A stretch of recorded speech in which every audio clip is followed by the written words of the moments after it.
Добар ден и од мене. Повторно нов проект реализиран. Проект кој што беше оставен недовршен, имаше работи кои што општината, како што кажа градоначалникот, како што кажа Александар, со сопствени средства ги доврши, за да може објектот конечно да биде ставен во функција. Тоа што е ветено, тоа се испорачува. Многу е важно да се направи разлика, дека не се сите исти, додека некој краде, а тоа е владата на ДУИ поддржана од СДСМ, некои работи, тоа се градоначалниците кои што се од ВМРО ДПМН. Затоа е многу важно да покажеме дека не се сите исти и дека набрзо денеска кога ќе одлучуваат граѓаните во Македонија, во каква Македонија сакаат да живеат, од една страна имаат коалицијата на ДУИ поддржана од СДСМ, а од друга страна ја гледаат работата на луѓето кои што доаѓаат од ВМРО ДПМН. Сите ние сакаме да направиме нешто повеќе за народот, да направиме нешто повеќе за државата, бидејќи тоа е основната цел на една народна партија како што е ВМРО ДПМН.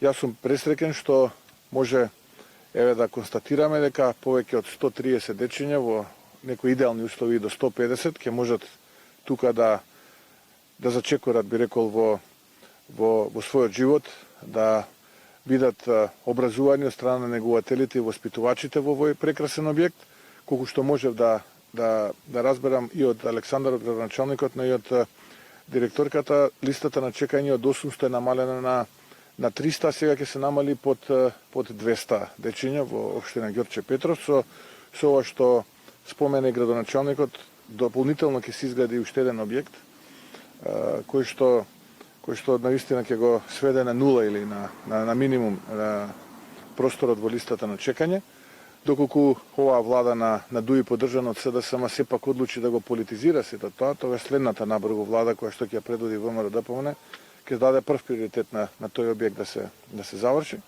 Така што не може човек да не е задоволен кога гледате како нешто што било ветувано, нешто што било зборувано пред граѓаните, конечно се реализира и се пушта во употреба.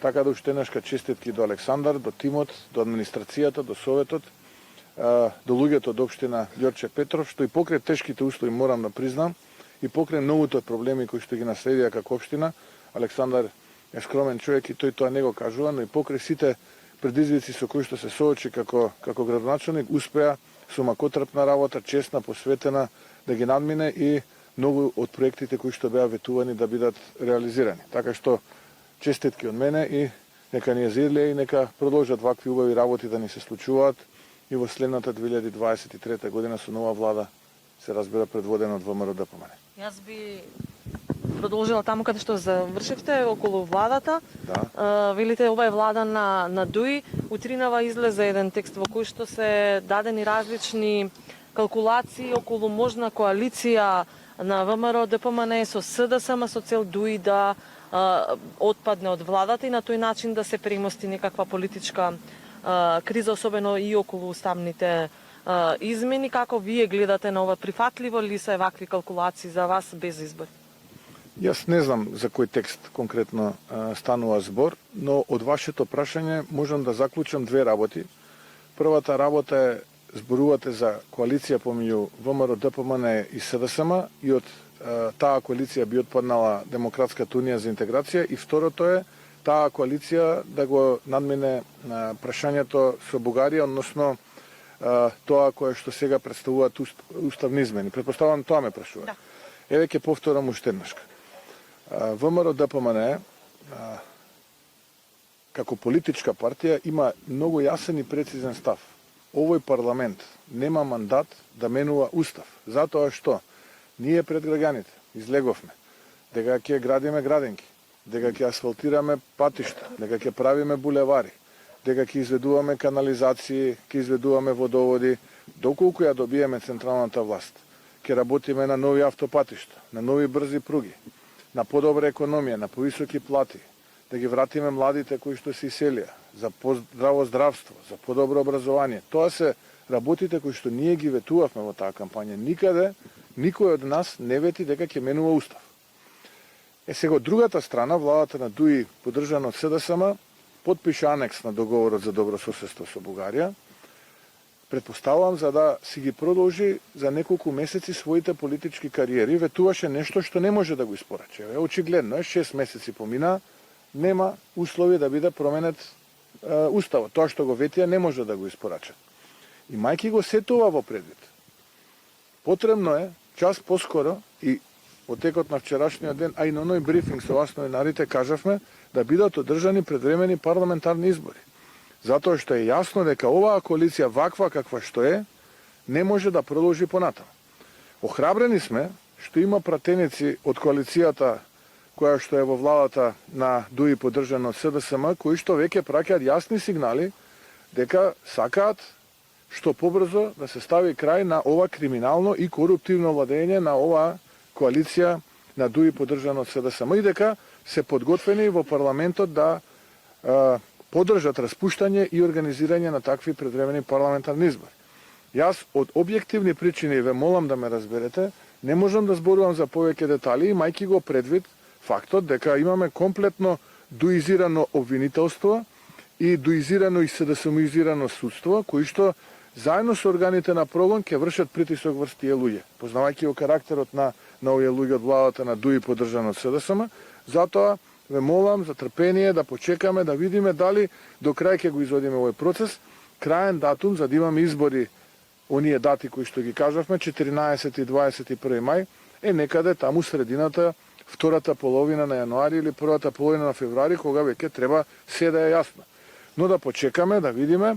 Мислам дека конечно можеме да зборуваме за 61 пратеник, доколку тие немаат притисок во меѓувреме сега, затоа не сакам да зборувам за повеќе детали. Јас сум охрабрен од сигналите на тие луѓе кои што сакаат конечно да видат вистинска борба со криминалот и корупцијата и да видат како Македонија оди напред. Сега за жал тие во сопствените редови, во министрите во владата на ДУИ поддржано од СДСМ тоа не го гледаат. И праќаат јасни сигнали. Ќе ве вратам повторно, ако не се уставните измени, дали коалиција со СДСМ без ДУИ е прифатлива? Што гледам дека центарот го посочувате како центар за корупција ДУИ. За нас прифатливо е да има брзи предвремени парламентарни избори на 14 мај и 21 мај. Граѓаните ќе одлучат каква ќе биде понатаму идната влада. Можеби ВМРО ДПМН нема да ги добие тие избори. Можеби СДСМ ќе ги добие, можеби ДУИ ќе ги добие или некој трет, небитно, или четврт. Да видиме прво, да излеземе на тие избори на 14 и 21 мај, еве како дати јас ги кажувам, можни дати, и потоа можеме да зборуваме за повеќе детали. Јас сум сепак сериозен човек кој што секогаш кога ги кажува работите стои позади тие работи.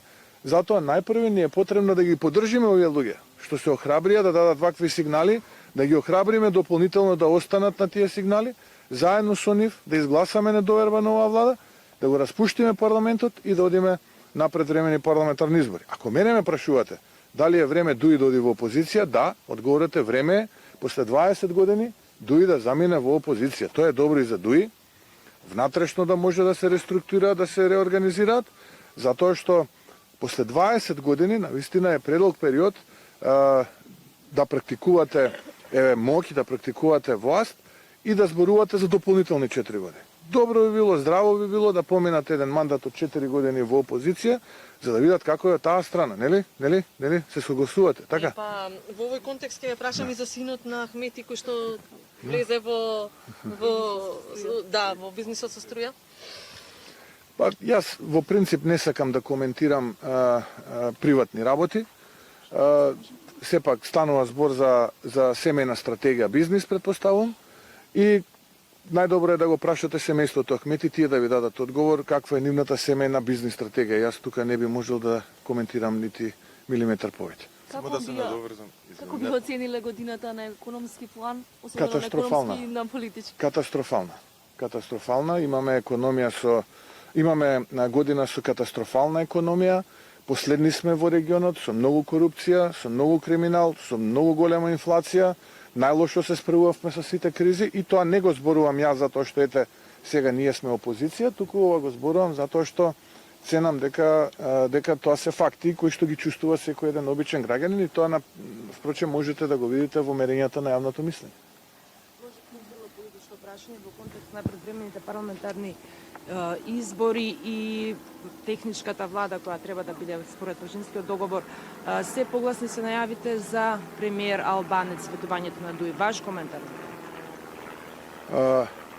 За мене најважно е оваа влада да биде поразена на избори.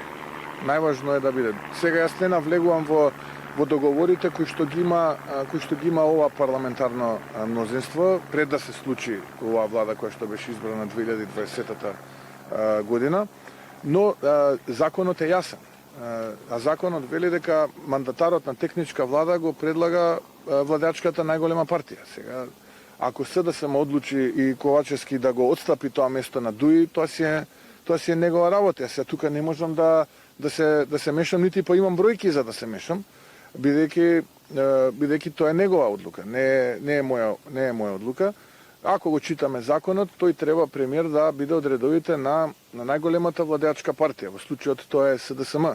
Дали тоа така ќе биде? Што ќе се случува помеѓу нив, јас не знам, но тоа е секундарно прашање. Примерно прашање е час поскоро предвремени парламентарни избори и владата на ДУИ поддржана од СДСМ да се замени. Неколку пати спомнавте за неформална коалиција меѓу СДСМ, ДУИ и Левица. Врз основа на што го темели? Да, тоа и го констатираме и тоа е се поочигледно. Се гледа во работата на советите. Еве да речеме, во Советот на град Скопје видовме јасна коалиција помеѓу СДСМ, ДУИ и Левица, кога наполно ќе изгласа одлука каде што се доделуваат 650 милиони денари субвенција за ЈСП. Замислете, 650 милиони денари субвенција за ЈСП. Потоа јасно го гледаме тоа во работењето на Советот на Општина Аеродром, каде што советниците на СДСМ и Левица не поддржаа нови две градинки, не поддржаа нови две училишта, не поддржаа нови паркови, нови булевари, ново зеленило, гласаа против буџетот или се воздржаа од гласа. Истото тоа се случи во Општина Охрид, каде што советниците на СДСМ, ДУИ и Левица гласаа против. Истото се случи и во Општина Бутол, за волја на вистината, таму Левица и СДСМ гласа против, а пак ДУИ го поддржа буџетот. Од друга страна, истото тоа се случи во Велес, каде што СДСМ, ДУИ и Левица гласаа против новите проекти во Велес. И сега, кога имате една ваква состојба, многу јасно се гледа дека овие три политички партии работат на штета на граѓаните. Дали се тие во формална коалиција, не знам, ќе треба тие да дадат одговор, но очигледно е нивното политичко дејствување. Од една страна го имате СДСМ, кој што организира кампања низ Македонија, мене ме навредува, ме понижува, омаловажува. Од друга страна ја имате Левица, која што заедно со СДСМ гласа против интересите на граѓаните и против проектите кои што се дел од буџетите. Прилика така функционира таа коалиција, но во ред, тие така избрале, ние сме во коалиција со народот, ние ќе продолжиме да работиме и да ги реализираме проектите кои што сме ги ветувале, бидејќи само така знаеме и да работиме, честно, посветено, одговорно, храбро. Тие нека се занимаваат со гнев, со омраз и нихилизам, ние ќе се занимаваме со проекти и спорак. Само да ве навратам на текстот за кој претходно праша колешката. Кусо, не сум го читал, не знам за кој текст, но во ред, поставите да, во прашање. изминатиот период дали имате можеби контакти или средби со поранешниот премиер за? Не сум имал, не. Само со едно прашање, ако движењето БЕС организира протести за да бара предвремени парламентарни избори, дали вие ќе ги поддржите како ВМРО ДПМН? Секој што е против оваа влада, која што е според сите нас најлоша од осамостојувањето на Македонија, ние го поддржуваме. Секој. Дали е тоа политичка партија, дали е невладина организација, дали е некое општествено обединување на разни структури во општеството, ние ќе го поддржиме. Час поскоро заминат, толку повеќе ќе не има и толку повеќе ќе има нашата заедничка Македонија. Благодарам. Убав ден да имате.